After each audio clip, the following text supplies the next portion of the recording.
Alright, let's see what's up under this bridge here. Got a little bit of current moving, so water's a little deeper than what I thought from when we crossed it across the bridge on the Harleys, from what I could see. Which I couldn't see that much, but I saw just enough, so it looks like a good place to go try fishing. So trying to decide which way I want to go. The water's still a little cool. It ain't that bad.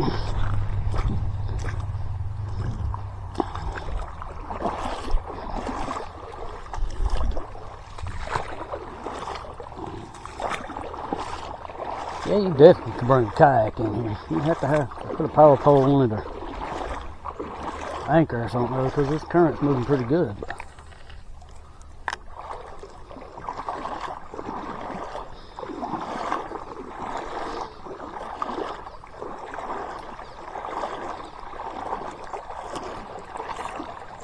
Well, first land brim of the day.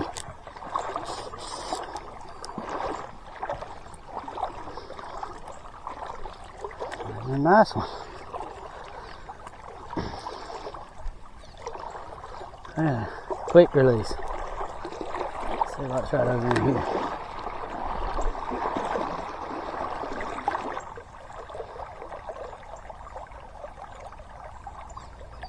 Look at that little bump there. Let's see. Might have been a little old bluegill or something, you know. But that'd be alright. That's what we're really out here for today. Let's see if we can catch anything. I brought along this little spin cast. This little Shakespeare. I picked this thing up at Walmart years ago. When we would, cousin of mine got me into trout fishing. We'd go up to Cherokee and trout fish. And this thing was perfect. And I have a little, I think it's a 4.5 foot that I got like that. It's got this same reel on it. A little spin cast, you know. When I lived in eastern North Carolina, I'd go fishing out there, put the boat in, we'd go down the river and fish. And I'd take my mom and dad out some.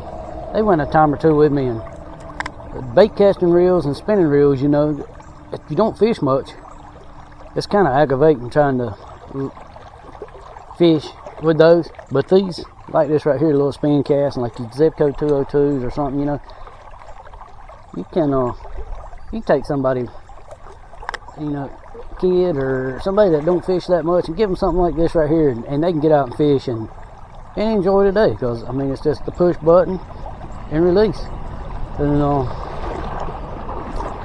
you can have fun. You can actually get a fair distance casting with these little things and these light lines, especially somewhere like this right here. You know, so if you think about taking your kids out fishing, or you're gonna get into fishing, and try something like this. I mean, I catch decent trout. I mean, I'm not catching no 3-foot trout, but you know, you're gonna catch your average trout up there with a 6-pound line and this little spin cast reel. It's all about playing your drag. And this little, I believe this is a medium action. I believe that little 4.5 is an ultralight, and that's fun. Let's see, I think I'm gonna go downstream. That was my original plan anyhow, but I saw this, I just wanted to walk this way. There's a bunch of little minnows over there. Bunch of little minnows. They're chasing it. This is the same size of the bait.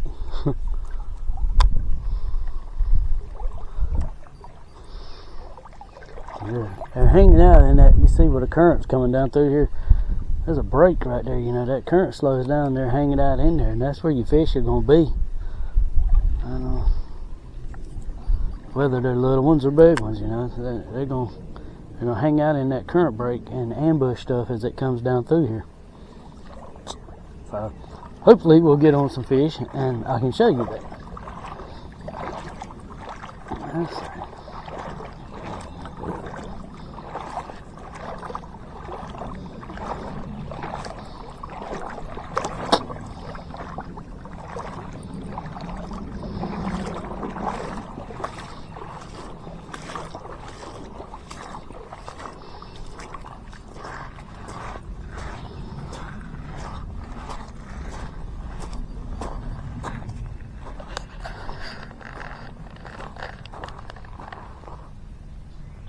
I have no idea what that is. It's some kind of bridge, like, I won't say a bridge, but some kind of pipes to it. A catwalk up there or something. I have no idea.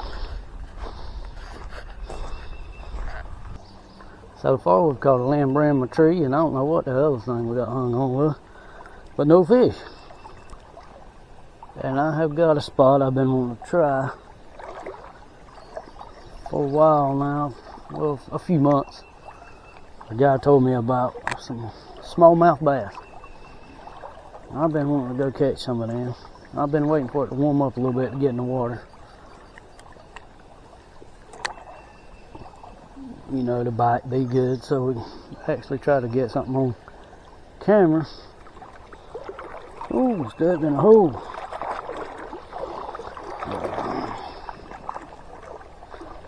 So we'll be on the kayak doing that. Oh, this is some soft ground. I don't see why there ain't no fish in there now.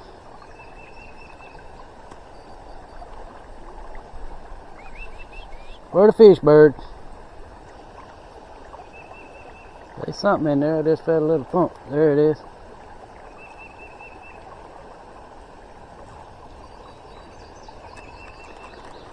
Alright. Yeah, we still recording. We might get y'all a fish yet.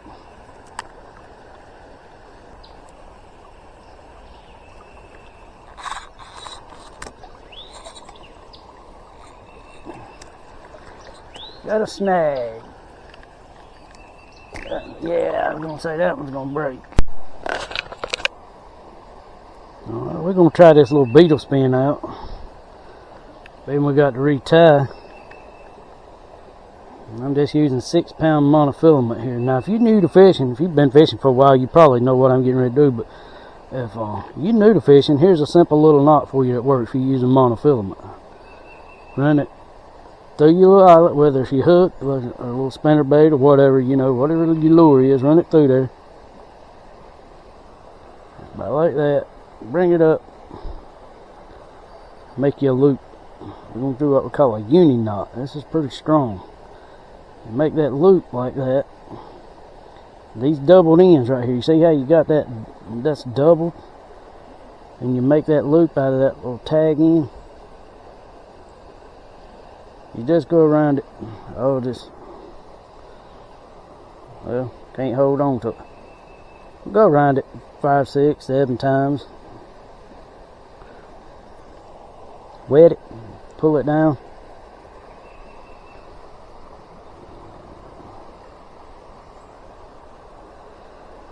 There's your uni knot. Now we're going to take snips. And I can find them. I'm trying out a new little bag here. On my side, just bring a few things with me. I use these in the boat. Now these little Rapala cutters. But you're just going to cut that tag line off. Leave you a little bit there. Fish ain't gonna see it. If he sees that little bitty tag line, he gonna see that whole 100 yards too. And I just throw my little piece of cut off right back in my pouch here. Keep from throwing it in the creek. And we ready to go back fishing. Now, get my line untangled.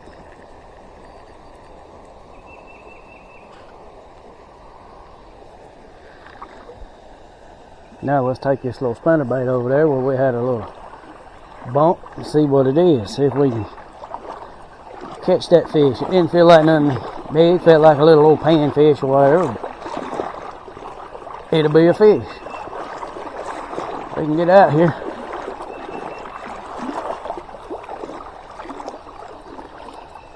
Got to walk around these holes. Water kind of gets a little deeper over here and I want to wade. I got my phone in my pouch so I can't go too deep. And I'm about up to the bottom of it almost. Right in there is where I had that. There he is. There he is. I knew there was one in there. Not bad. Little, what we got here? Oh yeah. Oh, quick release. Nope. I hit the button. Sorry.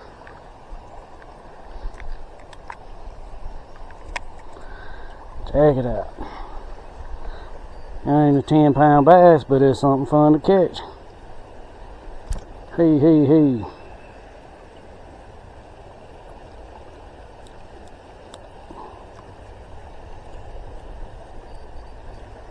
Look at that pretty little fish.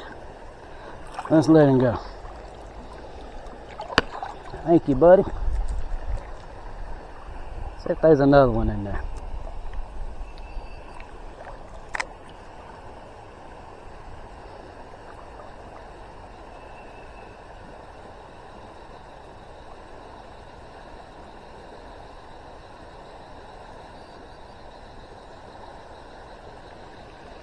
I didn't see nothing followed out that time.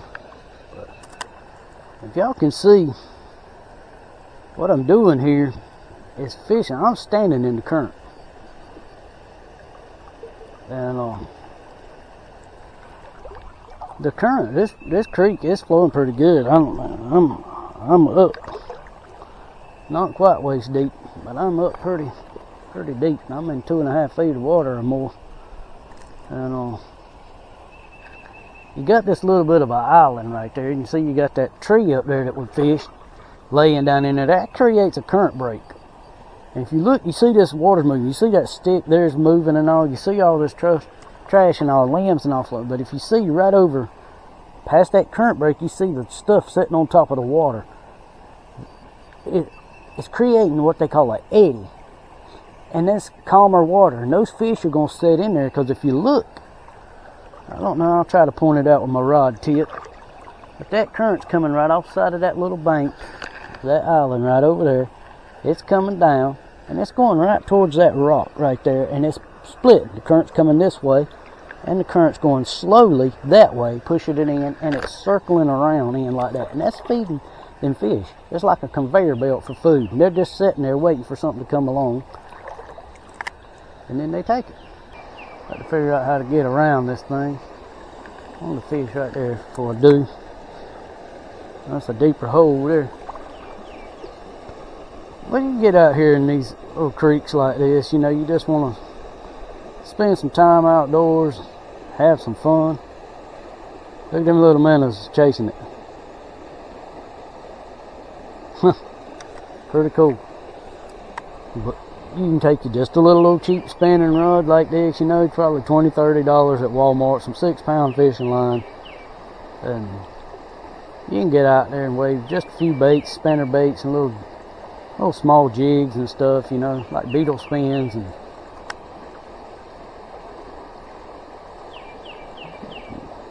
very cheap, and get out and have a day's. There, we got one there. There's another one.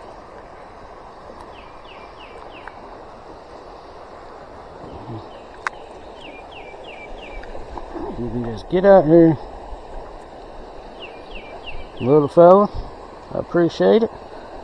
We're gonna put you back. There you go. Like I say, you can get out here.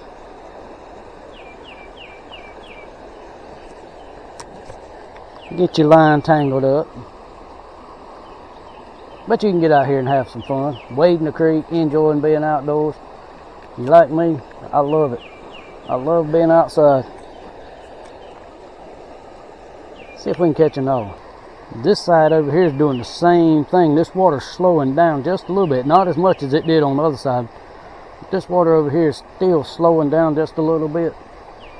And these fish are sitting right over here. It's a little deeper pool right here. That's why I hadn't walked that way. It's a little deeper.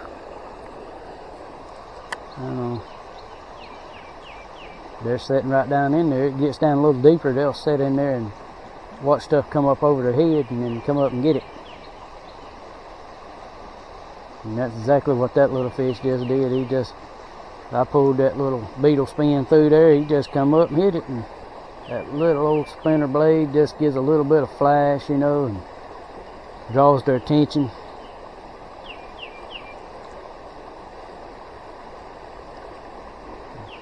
I don't know if you can see that thing. See if I can get it up here on the camera. You can just see me holding it. I'm trying to hold it up high.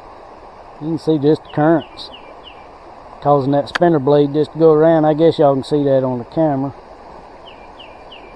Right below the surface of the water there, but that thing's just sitting there going through the water, and that little blade on top just spinning around. It's moving water and it's causing vibration. They'll pick that up on their lateral line, and they'll pick it up with eyesight as well.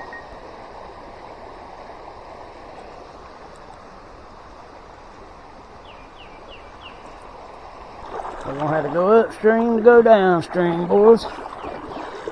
Go up and around over here.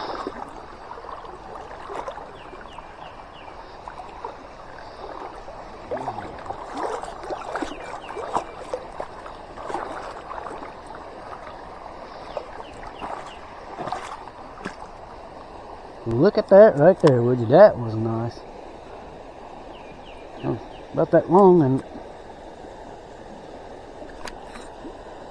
you can call it a little bluegill. That's not what I almost want to say that was a trout, but it couldn't have been. I barely had him hooked. He's pretty. Down the bottom of that deep hole. He was sitting right up in that little pocket right there. So it looked like this way right here might be a little better way to go. More fish anyway. Seems like these fish are relating to the bottom because I let that thing drop. Trying to walk over here and it went to the bottom. We'll see. That's what they're doing. We'll take this beetle spin off and put a regular little jig back on and just let it bounce across the bottom.